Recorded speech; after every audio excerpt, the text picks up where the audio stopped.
morning and welcome to Rising. Happy Tuesday. We've got another great show for you today. I'm again joined by Lindsay Granger. Nice to see you. Happy to be with you. How are you feeling this morning? I'm feeling just fine. How are you feeling? I'm doing well. I want to know what's on your radar. Hopefully we'll keep it bright and cheery. Let's hear it. Well, we'll see. It's periodically entertaining to check in with our friends at CNN, that's what I think, where the commentators are constantly inveighing against President Donald Trump and his policies, despite the fact that many of his policies are popular. They poll well. In fact, they poll well according to CNN. That's right, Harry Anton, CNN's pollster, who, in all fairness, does a terrific job, is out with another poll delivering some sobering results for Democrats and the mainstream media. You ready for this? Despite the incoherence of the tariff plan that is not broadly popular if you poll the tariff plan specifically, voters still trust Trump, Donald Trump, on the economy more so than Democrats. Trump is up 8 points over the Dems. Watch this. Yeah, you would think after all of the waves, Kate Baldwin, after the last few months, the first 5 months of the Donald Trump presidency, right, the first 4 months of the Donald Trump presidency, that you expect that Democrats would have this massive lead on the economy. It ain't so. It ain't so. The party that is closest to your economic views, in November of 2023, it was the Republicans by 11 points. Now it's still within that range, still within that margin of error. Plus 8-point advantage for the Republican Party. Here's a little bit more from that clip. How is that possible, Democrats? How is that possible after all the recession fears, after the stock market's been doing all of this, after all the tariffs that Americans are against, and Republicans still hold an 8-point lead on the economy? Are you kidding me? Oh, Enton goes on to note, it's not just CNN's poll. According to a new Ipsos poll, respondents said the GOP has a better economic plan, actually, than the Democrats by a margin of 12 points. That's an increase from 1 year ago. It's getting better for them. Trump's GOP is doing even better on the central question, the state of the economy, than ever before. Now, what this suggests to me is that for all the hand-wringing from the mainstream media about Trump, tariffs, trade, etc., voters just don't trust the Democrats on the economy whatsoever. Maybe they don't know what Democrats stand for, or maybe they remember the Biden economy. They don't think of it fondly. Whatever it is, it's going to be a major problem for the Dems in 2026 midterms. If Trump can propose tariffs, remove tariffs, tariff harder, tariff softer, back on tariffs, back off, have various members of his administration disagree about the tariffs and contradict each other on camera, and still retain the fundamental trust of the American people, what are the Democrats even doing? They're doomed. They're doomed, Lindsay. I'm so sorry. They're doomed.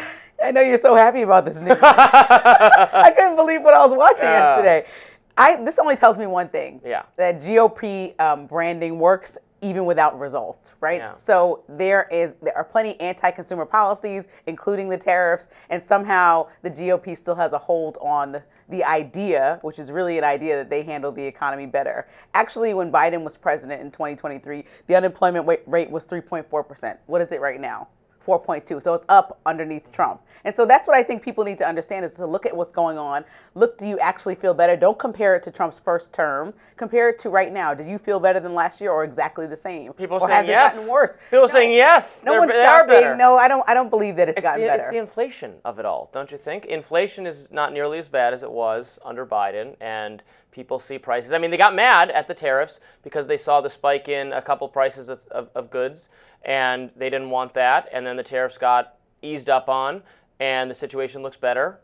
They trust the GOP more. And maybe they think Trump is actually responsive to what their concerns are being expressed. I think that the Democrats really need to work on their messaging. We've been saying that over and over again. It's just about what is the message for the next year, the next 2 years, and the next 4 years. Because I think that they're missing a core part of their audience that wants to know, okay, besides Trump not doing a great job, what are the new offerings you're bringing to the table? And so that's a critique that I'll always say about the Democratic Party, because there is a huge, wide open space to criticize Trump in every way, and everyone is doing that. But what are your solutions that will bring the economy down? Because we know that Trump went on the campaign trail and rallied off a bunch of solutions that he has not enacted that caused people to believe that he was really going to be the change that the economy and Americans are ready to see. And as we can see, nothing changed. Everyone feels pretty much the same as the last year or two. And so I think it's just really about marketing. And we know that President Trump is a marketing expert I think at this it's point. just about marketing. I think people understand, I think they know it in their bones that with Democrats in charge,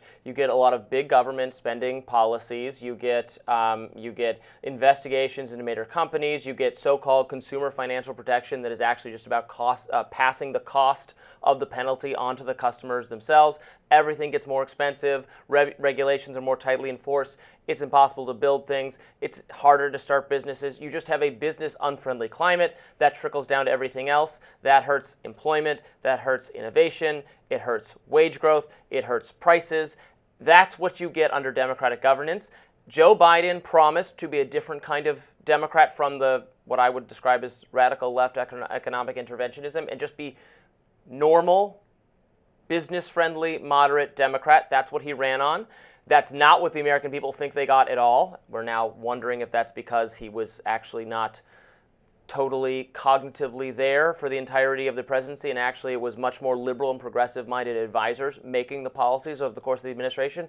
Maybe it's not his fault. Doesn't really matter either way. That's the result, and people remember that, and so they're moving permanently into the Republican fold, which doesn't mean they like everything that Trump does or like everything that Republicans do.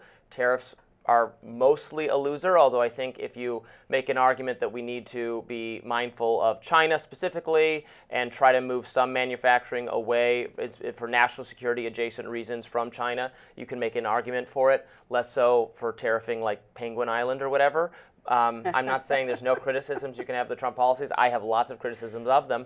But overall, if you put it to a vote, people seem to like it better than the alternative.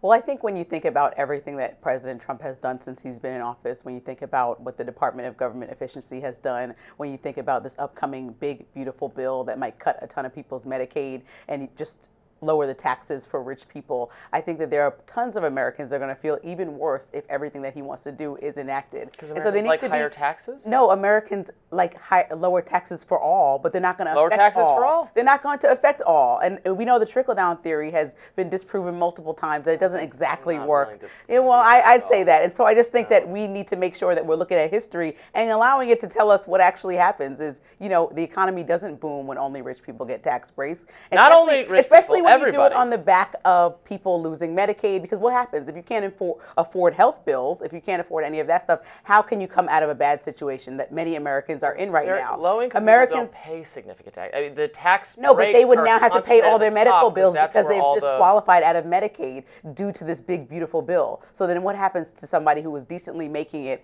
and then all of a sudden loses all their health insurance? Well, now you have $0 and now you are bankrupt because you're paying for all your medical bills when the government agreed for years and decades to step in and help you with that when you're going through a hard time. We can't just confiscate more money from wealthy, productive people and transfer it to low-income people and solve all our problems. That's not going to work. We can't just like suck more money out of rich people and fix all the problems. Well, sometimes businesses pay very low taxes, less than human beings. I hope they pay zero taxes. And so that's why, you know, we can actually have businesses pay their fair share. I think that that's a fair argument, especially if the average American is paying a lot of their paycheck. Why can't huge businesses pay a decent amount that goes back into making our country comfortable for everyone? I think what makes the country comfortable is having businesses thrive, and if you confiscate more of their products, people don't even want to start businesses if that's going to be the case. It's a different mindset about thinking about the collective rather than just thinking about self. Collective. You know, the collective does better when we all give people an equal opportunity, it's a fair shake. Borg-like thinking. Very, I do not like the collective. Up next, Steve Bannon says that he wants Lindsey Graham thrown in jail. Let's find out why.